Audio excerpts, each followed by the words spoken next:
नमस्कार दोस्तों, मैं नरेंद्र आपका एनके अकेडमी में स्वागत करता हूं। आज अपना नेक्स्ट टॉपिक रहेगा ट्रांसमिशन एंड डिस्ट्रीब्यूशन में चल रहा था अपना, तो अपन पढ़ेंगे इंसुलेटर क्या होता है। इंसुलेटर जानेंगे। इंसुलेटर होता है आपका, यह कंडक्टर और पृथ्वी के बीच में इंसुलेशन का कार्य करता है। यानी कंडक्टर और पृथ्वी के बीच में ये ट्रांसमिशन लाइन के अंदर ये आपका इंसुलेशन का क्या काम है इंसुलेटर का, तो वो अपन समझते हैं। तो वो ये काम है कि दोनों को अलग करता है कि यहाँ पे है ना आपका पृथ्वी के अंदर क्या होता है, पृथ्वी के अंदर माइनस पॉइंट होता है और आपका कंडक्टर के अंदर आपका यानी फेज चलता है, तो उसके अंदर आपका एक कैपेसिटेंस बनता है। तो उसको अलग करने के लिए आपको इंसुलेशन का प्रयोग करते हैं, यानी इंसुलेटर का प्रयोग करते हैं। तो इंसुलेटर सामान्यतः किस चीज के बनाए रहते हैं, तो वो मटेरियल रहता है आपका पोर्सिलेन, यानी पोर्सिलेन के बने रहते हैं। तो अब जानते हैं पोर्सिलेन भी किन मटेरियल से बनके मिलकर बना होता है। तो वो पोर्सिलेन तीन प्रकार के पदार्थों से मिलकर बना रहता है। एक तो होता है आपका कोलियन, एक होता है आपका फास्फर, एक होता है आपका क्वार्टर।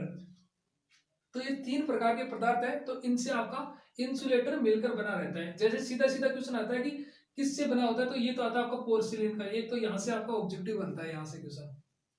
फिर नेक्स्ट जानते हैं कि इंसुलेटर कितने प्रकार के होते हैं। तो इंसुलेटर बेसिक होते हैं आपके। एक तो होता है आपका पिन टाइप इंसुलेटर, एक होता है आपका डिस्क जिसको बोलते हैं सस्पेंशन टाइप इंसुलेटर, एक होता है आपका स्ट्रेन टाइप इंसुलेटर, एक होता है आपका सेकले, एक होता है आपका स्ट्रे टाइप या एग इंसुलेटर। तो ये इनके प्रकार होते हैं। अब जानते हैं कि किस प्रकार से एग्जाम में क्वेश्चन आते हैं।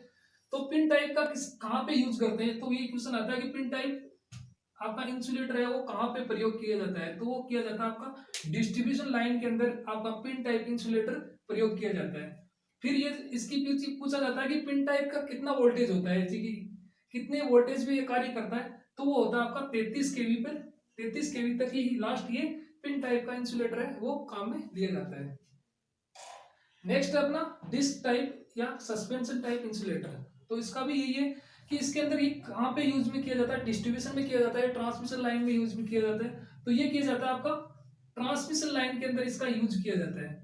और इसकी मतलब ये डिस्क टाइप में बना रहता है, डिस्क में ये इस प्रकार से बना रहता है।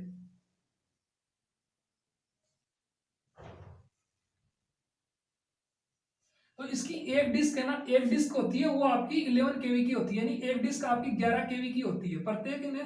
प्रत्येक डिस्क इसकी 11 केवी की बनी रहती है। जिस हिसाब से आपकी लाइन होगी, ट्रांसमिशन लाइन होगी, उतने ही आपके डिस्क प्रयोग किए जाते हैं, यानी एक डिस्क का 11 केवी वोल्टेज होता है।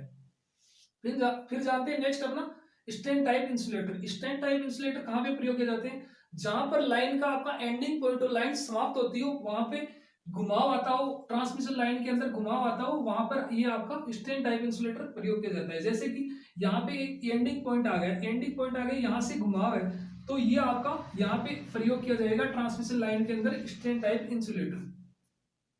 नेक्स्ट जानते हैं अपन सेकले टाइप होता है जो कि कम वोल्टेज के लिए काम में लिया जाता है, जो कि 11 केवी से कम, यानी 11 केवी से भी कम घुमाव वाले स्थान पे आपका सेकले टाइप इंसुलेटर प्रयोग किया जाता है। जो कि आप देखे होंगे घरों के बाहर लगे रहते हैं, ये सेकले टाइप इंसुलेटर लगे रहते हैं।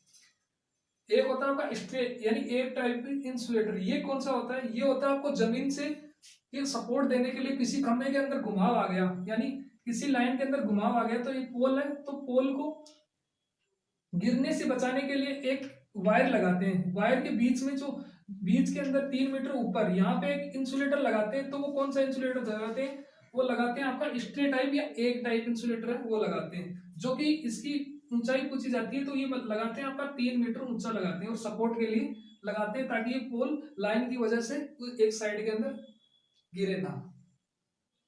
फिर अपन जानते हैं ट्रांसमिशन और डिस्ट्रीब्यूशन के अंदर, ये तो हो गया आपकी इंसुलेटर की कहानी। इंसुलेटर आपके कंप्लीट हो गई। यहाँ से आपके मोस्ट इंपोर्टेंट जहां से जितने पॉइंट बनते थे वो मैंने आपको करवा दिए। अब जानते हैं अपन यहाँ पे नेक्स्ट इंपोर्टेंट टर्म्स की कौन कौन से होते हैं। तो ये होता है आपका फीडर।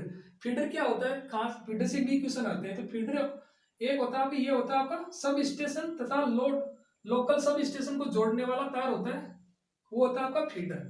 यानी सब स्टेशन से लोकल सब स्टेशन से जोड़ने वाला सीधा तार होता है, वो होता है आपका फीडर। फीडर के अंदर कोई जॉइंट नहीं होता है, फीडर के अंदर कोई टेपिंग्स वगैरह नहीं ली जा सकती, वहां से सप्लाई अपन ले नहीं सकते हैं, क्योंकि वहां ये आपकी हाई वोल्टेज होती है, हाई वोल्टेज लाइन होती है, तो ये फीडर से अपन सप्लाई नहीं ले सकते।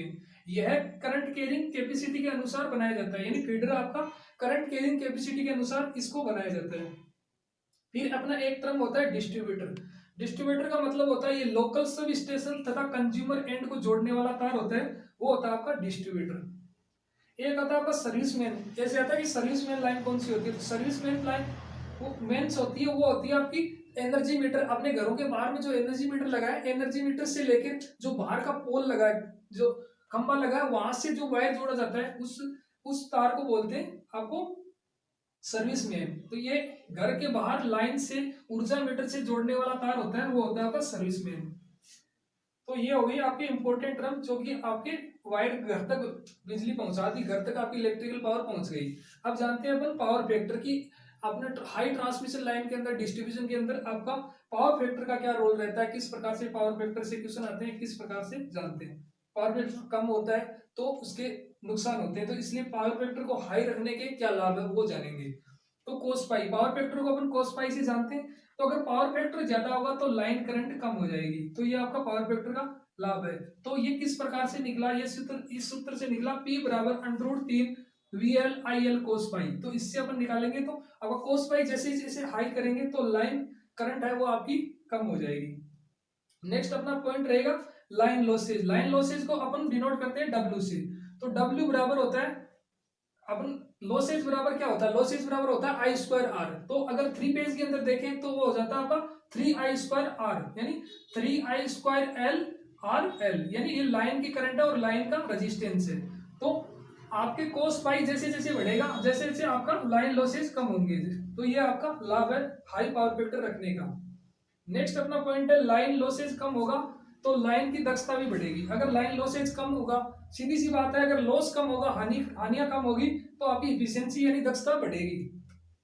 नेक्स्ट पॉइंट है अपना 4 नंबर का, कोस पाई बढ़ेगा तो आपका एरिया यानी क्षेत्रफल आयतन भी आपका कम होगा। ये आपका, अगर अपन पावर फैक्टर को अगर ज्यादा रखेंगे तो ये आपका वायर का आयतन है, वो एरिया है, वो आपका कम होगा। नेक्स्ट पॉइंट है अपना 5 नंबर का, कोस पाई जैसे जैसे बढ़ेगा वैसे वैसे आपका वोल्टेज ड्रॉप भी होने के चांसेस भी कम हो जाएगा। तो ये सीधे सीधे आपके यहाँ से ऑब्जेक्टिव बनते हैं पावर फैक्टर से, जो कि आपको समझ में आए होंगे। तो ये हो गया आपके important terms transmission and distribution से। तो इसका स्क्रीनशॉट ले लो और इसको नोट कर लो। तो थैंक यू दोस्तों, अगर वीडियो अच्छा लगे तो लाइक एंड शेयर जरूर करें।